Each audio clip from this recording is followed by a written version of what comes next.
Assalamualaikum warahmatullahi wabarakatuh. Perkenalkan, nama saya Moses Cesar Freno dari kelompok 5 Data Flow. Di sini saya akan mengerjakan tugas sebagai syarat kelulusan dari LKNM, yaitu saya akan memaparkan penjelasan terkait LKPD yang telah dikerjakan oleh kelompok saya, dan saya akan menjelaskan terkait proposal yang telah. Jadi pada LKP yang pertama kita diberikan suatu masalah, yaitu terkait masalah komunikasi. Jadi pada suatu event yang diselenggarakan oleh organisasi mahasiswa X, nah saat memasuki event tersebut, tetapi koordinator dari divisi perlengkapan ini tuh jarang hadir dan jarang mengkoordinasi anggota dengan baik, walaupun memang sudah di awal dibagi tugas per anggota harus ngapain aja, tapi setelah itu dia jarang memantau perkembangan dan jarang mengkoordinasi lagi. Tetapi juga pada saat acara, sebagian besar anggota belum siap karena ada miskomunikasi. Lalu saat evaluasi disampaikan bahwa mereka kebanyakan jalan sendiri karena itu tadi tidak ada komunikasi. Lalu Raffi sebagai ketua koordinasi merasa bahwa anggotanya itu terlalu bergantung pada dirinya.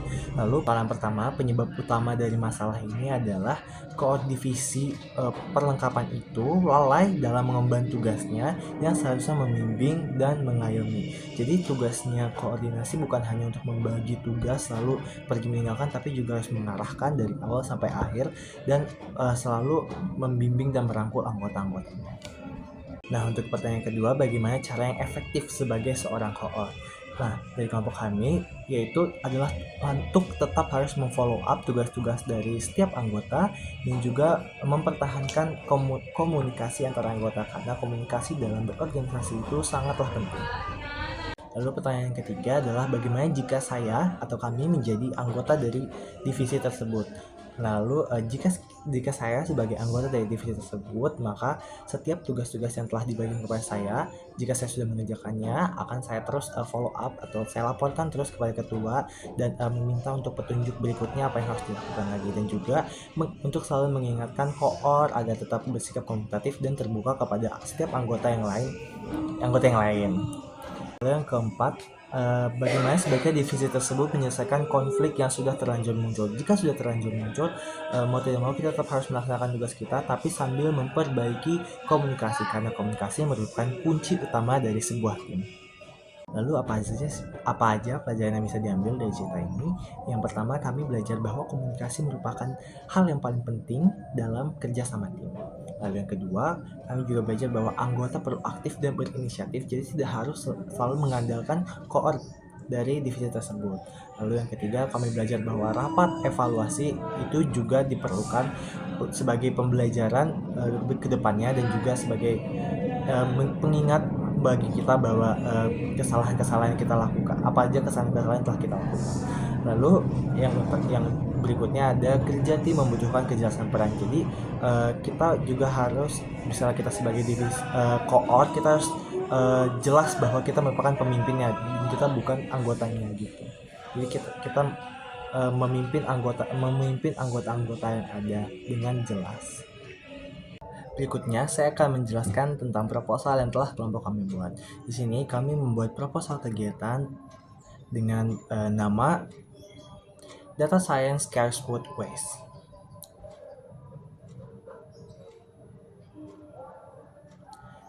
Data Science Cares Food Waste itu apa sih? Nah, kegiatan ini merupakan seminar dan lokakarya yang berfokus pada peningkatan kesadaran tentang isu limbah makanan, serta pengenalan sains data dalam menganalisis dan memberikan solusi atas permasalahan tersebut di sekitar lingkungan Universitas Negeri Surabaya.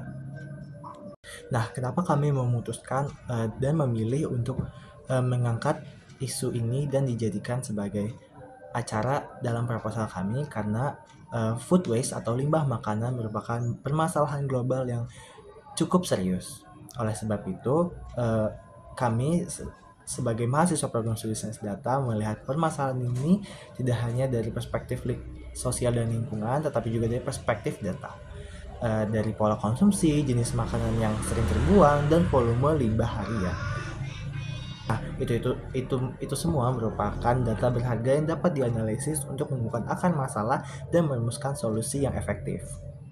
Tujuan kegiatan dari acara yang kami buat ini adalah untuk meningkatkan kepedulian Sivitas Akademika UNESA terkait masalah limbah makanan ini. Kemudian kami bertujuan untuk memberikan edukasi terkait bagaimana cara mengurangi dan mengolah limbah-limbah makanan di lingkungan kampus. Lalu yang ketiga adalah untuk memperkenalkan peran dan aplikasi dasar sains data dalam menganalisis dan dalam pengambilan keputusan. Kemudian kami juga membuat acaranya adalah untuk merealisasikan program kerja dari Himpunan Mahasiswa Sains Data UNESA. Kemudian manfaat dari kegiatan ini adalah untuk kami berharap dapat memberikan wawasan baru mengenai food waste, lalu juga dapat memperoleh keterampilan praktis dalam mengolah sisa makanan, kemudian meningkatkan citra eksistensi, mendukung visi UNESA menjadi wadah bagi mahasiswa, dan banyak manfaat yang lainnya. Kemudian, indikator keberhasilan yang kami buat untuk acara ini merupakan tingkat kehadiran peserta mencapai 80 orang, kemudian ada minimal 90% peserta mengisi kuesioner, kemudian ada peningkatan pemahaman tentang isu limbah makanan dan peran data, kemudian juga peserta mampu merumuskan minimal satu ide praktis untuk mengelola limbah makanan ini. Sasaran kegiatan untuk acara kami ini adalah seluruh mahasiswa aktif UNESA. Selain itu, kegiatan ini juga terbuka bagi perwakilan pengelola kantin di lingkungan FMIPA yang memiliki kepedulian terhadap isu limbah makanan. Untuk waktu pelaksanaannya sendiri, kami memilih Minggu tanggal 16 November tahun 2025 yang akan dilaksanakan pada pukul 8 sampai 12.30 dan bertempat di Auditorium D1 FMIPA UNESA. Kemudian berikutnya kami juga memiliki susunan kepanitiaan yang akan diketuai oleh Kanep Matthew Prasesten dan beserta jajaran panitia yang lainnya yang berjumlah 15 orang. Kemudian pada proposal kami juga kami berikan rancangan anggaran dana yang mana pemasukannya dari dana kemahasiswaan FMIPA UNESA dengan jumlah 3.300.000. Kemudian kami juga memaparkan pengeluarannya secara detail dan rinci apa saja kebutuhan yang kami perlukan dan pengeluarannya serta jumlah nominal yang berjumlah 3.300.000 juga yang mana sisa saldo akhirnya merupakan 0.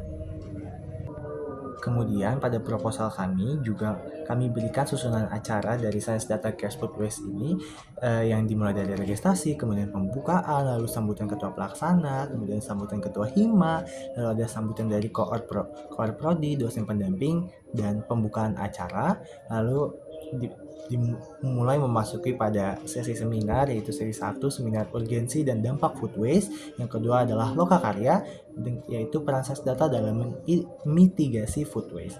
Kemudian ada sesi tanya jawab dan diskusi interaktif, kemudian ada Faucet Group Discussion atau FGD dengan judul Ideal Solusi Food Waste di Kantin FMIPA. Kemudian yang terakhir ada penyerahan cenderamata dan penutupan. Sekian merupakan proposal kegiatan yang telah kelompok kami buat. Terima kasih. Sekian penjelasan yang bisa saya berikan terkait tugas yang telah didiskusikan dan telah dikerjakan oleh kelompok saya. Sekian dan terima kasih.